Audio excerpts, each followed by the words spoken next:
The Gilded K. When I was young, I believed life was a game I had already won. My father, Arthur, was a wealthy man, so my world was free of worry. I coasted through my studies, never feeling the need to try. Work was a concept for other people. I had everything I could ever desire. If a new gadget caught my eye, a simple request to my father was all it took for it to become mine. My friends, people like me but with a bit more foresight, would talk about planning for the future. I would just laugh. Why would I need to work? Why should I burden myself with worry? My father's fortune was my safety net, and I thought it was indestructible. My days followed a comfortable, predictable rhythm. I would wake up late, my breakfast served to me in bed. Hours would melt away in front of the television. Sometimes I'd venture out with friends. We would dine at the most exclusive restaurants, dress in designer clothes, and race through the city in high-performance cars. Life was a never-ending party, and I was its guest of honor. I was convinced this was how it would always be. The concept of money was abstract. It was just something my father had in abundance. The idea of work was a distant, unpleasant thought. When the urge to travel struck, I'd book a flight. When I wanted new shoes, I'd buy the most expensive pair. When a new phone was released, I had to have the top model. Arthur paid for it all, no questions asked. I never once considered the immense effort he put in to provide this lifestyle. I never inquired about his business, the pressures he faced, or the sacrifices he made. I was absorbed in my own pleasure, living only for the moment with no thought for tomorrow.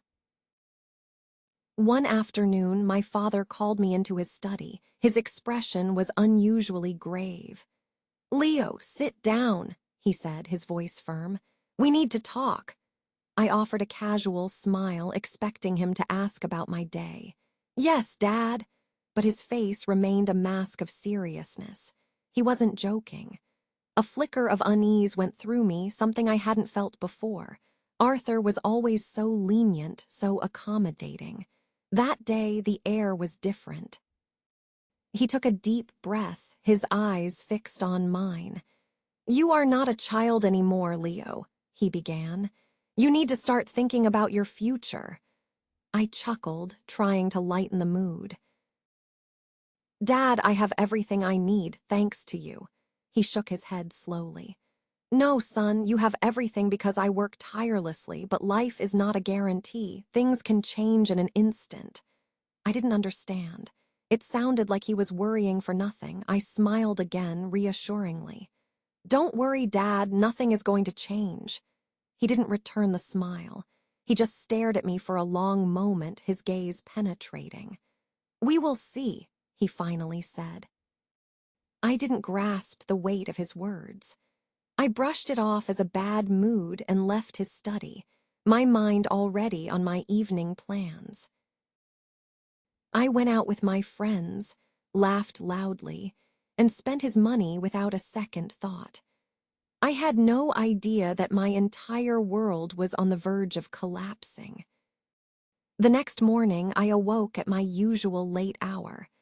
I stretched, reached for my phone, and saw a stream of messages from friends planning another day of leisure. I smiled, chose my finest clothes, applied a generous amount of expensive cologne, and made my way downstairs. But Arthur was there waiting for me in the living room, his expression as serious as the day before. "Sit down," he commanded. I sighed, annoyed. "Dad, I have plans." He ignored my protest. "You are not a boy, Leo," he repeated. "Today you will learn about life." I rolled my eyes. "I know about life, Dad." He shook his head again. "No, you don't," he stated flatly. Then he said something that confused me. "Come with me." I followed him outside to his car. He didn't say where we were going.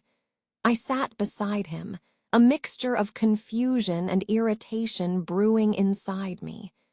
As he drove, the city seemed different. I saw people hurrying to work, their faces set with purpose. I saw sanitation workers cleaning the streets and vendors setting up their food stalls on the sidewalk.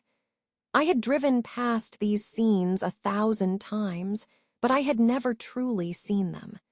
That day, I noticed. After a while, my father pulled over in a part of the city I had never been to. The buildings were worn, the streets were grimy, and the people looked weary. Arthur pointed to a man selling fruit from a small cart. "Look at him," he said. "He wakes up before dawn. He works all day in the sun and rain. He doesn't rest, he doesn't complain. He does this to feed his family." I remained silent. Next, he gestured toward a small tailor shop where an elderly woman was hunched over a sewing machine. "She has been doing that for 40 years, he said. "She doesn't have much, but she earns every penny with hard work." I watched the woman, her movements tired but precise. She never stopped. I had never encountered people like this, never given them a single thought.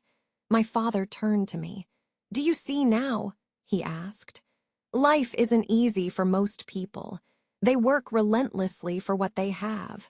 But you, my son, you have never worked a single day in your life." A strange feeling washed over me.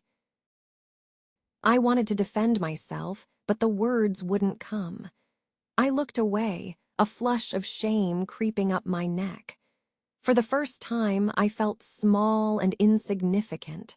Something inside me had shifted. We returned to the car. The ride was silent. I sat quietly, the images of the fruit vendor and the seamstress burned into my mind. My life had been a bubble of ease and privilege. Now that bubble felt fragile. My father drove to his company headquarters, a large, imposing building. I had only ever visited to ask for money. He got out of the car. "Come," he said. Inside, the office was a hive of activity.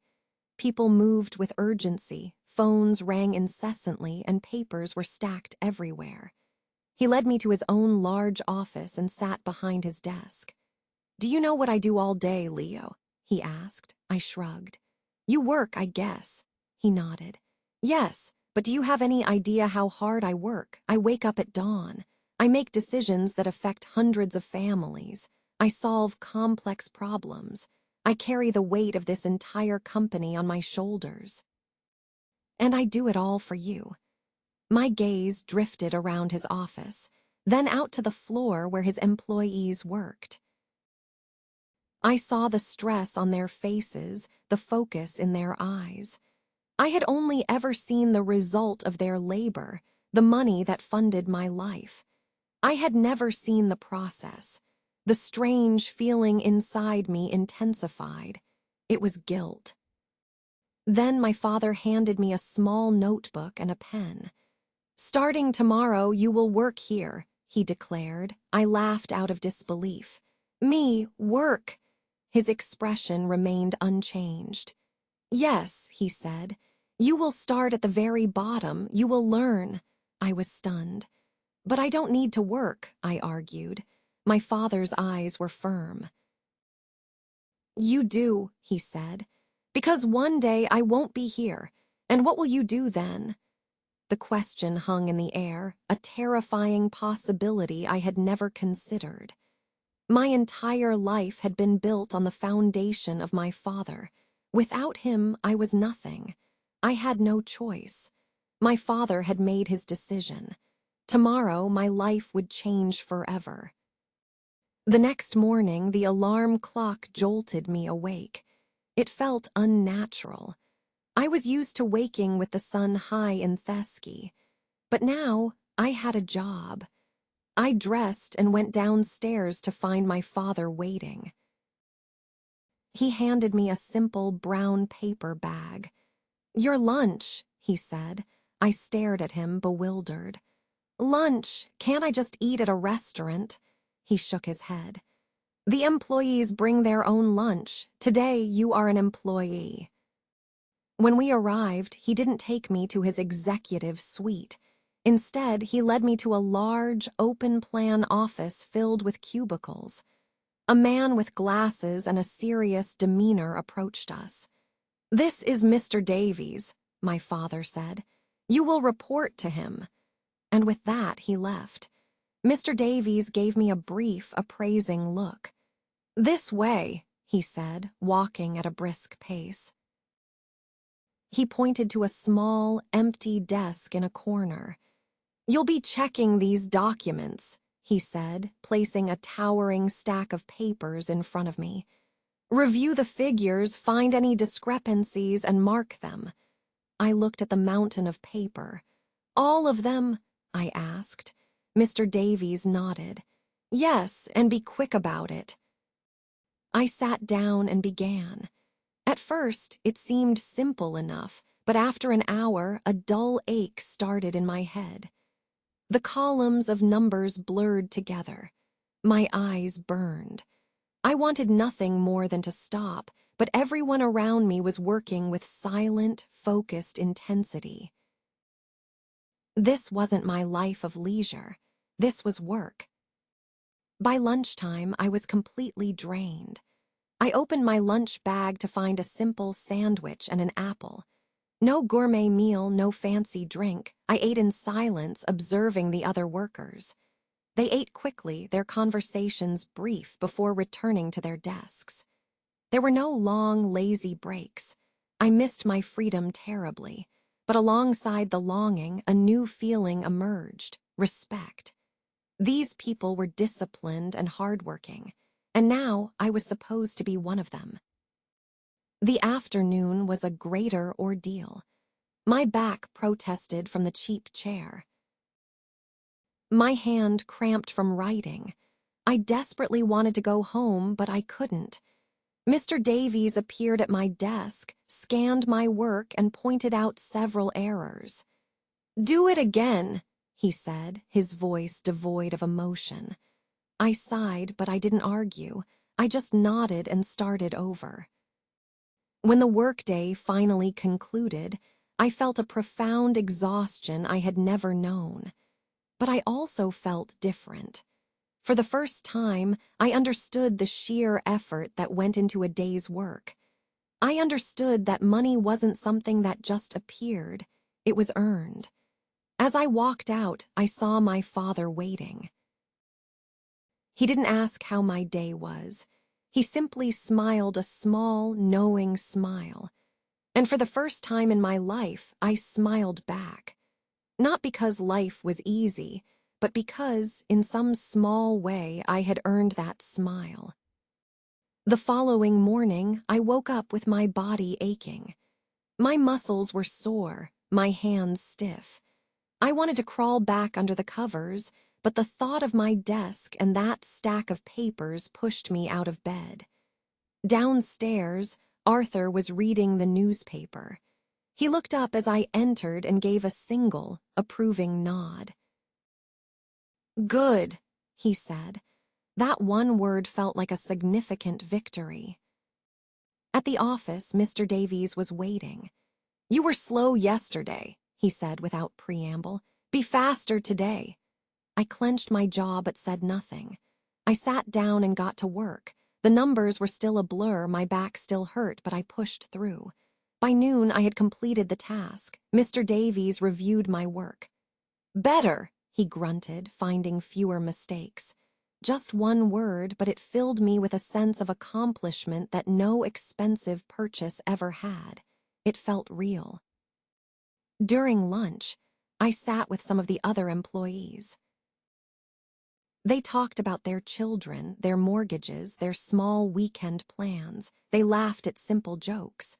I just listened, realizing how little I knew about the lives of ordinary people. The afternoon brought a new, more complex task from Mr. Davies. "Let's see if you can handle this," he challenged. I wanted to groan, but I just nodded and focused all my energy on the work. The hours crawled by. At the end of the day, Mr. Davies looked over my shoulder. "Not bad," he said, 2 words. They were worth more than gold.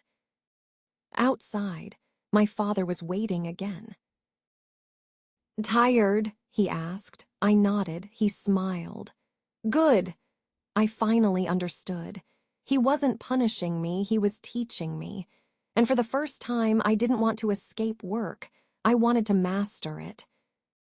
Days turned into weeks and weeks into months. The work was still challenging, but it was no longer a torment. I grew faster, more accurate. Mr. Davies' criticisms became less frequent, and on rare occasions, he would offer a quiet, good job. Those words were the most valuable currency I had ever known. I began to understand the value of $1 because I now knew the sweat it took to earn one.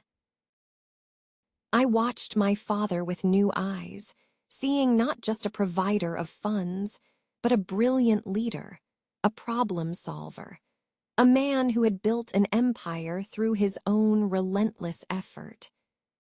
One evening, Arthur summoned me to his office after everyone else had gone home. He studied me for a long time. "You've changed, Leo," he said. I didn't know how to respond. He continued, "When you started, you were lazy and entitled. You didn't care about anything, but now you understand." I nodded. He was right. I wasn't that boy anymore. I felt solid, capable. Then my father did something that shocked me. He opened a drawer and took out a single key, placing it on the desk between us. "This is for your own office," he said. I stared at him. "My own office," he nodded. "You're ready for more responsibility. You have earned it. It's time to take the next step."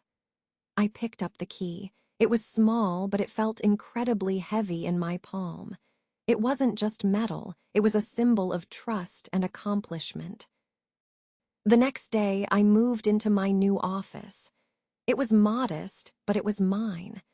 I was no longer just checking papers. I was learning to manage projects, to lead a team. It was daunting. I made mistakes. I had days filled with frustration, but I never gave up. I kept working, kept learning, driven by a new ambition, to be a man my father could be proud of, to build something of my own. Looking back, I almost don't recognize the person I used to be. I thought life was about ease, and that money was the ultimate goal. I was profoundly wrong. Life is about effort. It's about the satisfaction of building something with your own 2 hands.